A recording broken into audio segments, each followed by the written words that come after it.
Le fil conducteur, c'était d'avoir une idée de fabrication, créer son logement, créer du lien social, créer un lieu de partage qui est l'atelier participatif. Au sein du groupe, déjà, à mon avis, le point le plus important, c'est l'amitié. C'est vraiment ce côté familial, convivial qui nous réunit dans un premier temps. Et ensuite, construire un logement différent avec une notion de durabilité, pouvoir également se loger à des prix convenables sur Paris. Voilà, ça c'est des valeurs qui nous paraissent importantes.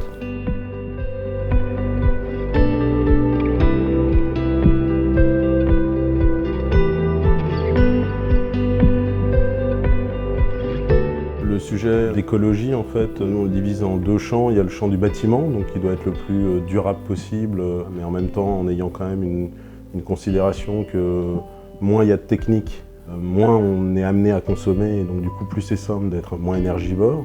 Donc ça c'est à l'échelle du bâtiment. Et puis ensuite il y a aussi les modes de vie sur les cycles courts à l'intérieur même du bâtiment, aussi bien si on a un potager ou si on a des systèmes pour recycler les déchets ou du compost dans le jardin, que ce soit un lieu un petit peu plus on va dire responsable, éco-responsable dans nos attitudes.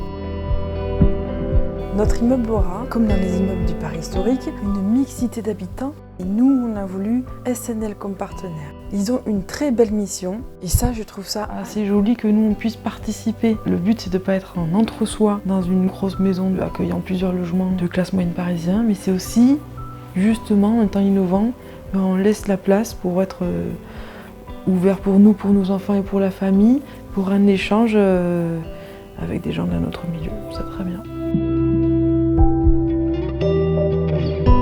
La non-spéculation, c'est vraiment une question de principe, parce que c'est ce qui fait qu'au bout d'un moment, les gens ne peuvent plus se loger. Le foncier sur Paris est devenu totalement inabordable. Et il est nécessaire qu'on puisse se reloger correctement.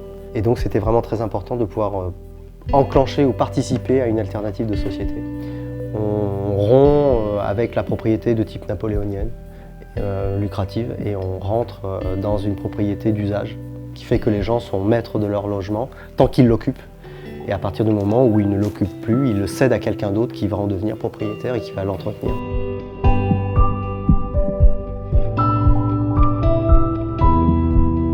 On se rend compte que notre projet s'enrichit au travers des autres. Donc ça devrait être un peu comme ça tout le temps, quoi. Le Fa, tu le fais à quel doigt? Celui-là.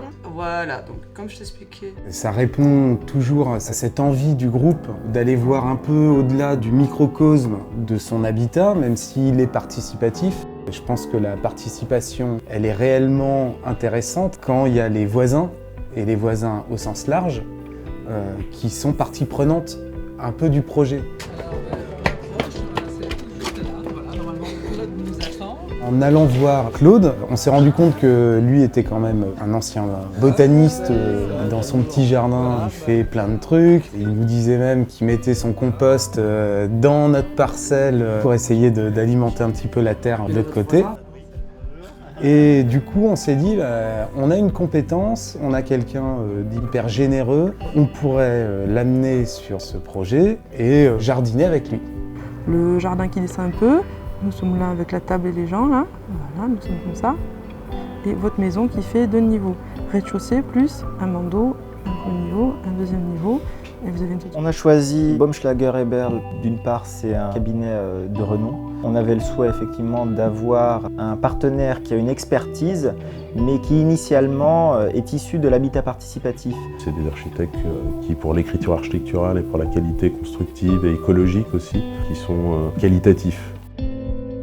C'est une vie de village, non seulement au sein de l'immeuble parisien qu'on est en train d'imaginer et de construire, une vie de village et une vie de quartier au travers d'un jardin pédagogique qui va permettre aux enfants de la crèche de pouvoir découvrir des fleurs, des légumes, pouvoir découvrir la nature, et également une ouverture sur le quartier avec l'atelier associatif pour pouvoir se retrouver, réparer des objets. Ce qui me paraît plus important, c'est l'unité bâtiment, espace vert avec peut-être du jardin, des choses comme ça, vie un petit peu d'un groupe de personnes, mais pas fermé sur lui-même, mais en ouverture avec les autres. Et je trouve ça c'est très bien. Quand vous dites participatif, Je pensais que c'était plutôt participatif entre vous, en milieu fermé, alors que c'est participatif aussi par rapport aux autres. Donc ça, je trouve ça d'abord intelligent et puis courageux aussi. C'est pas forcément évident, mais c'est bien. Pour nous, c'est bien.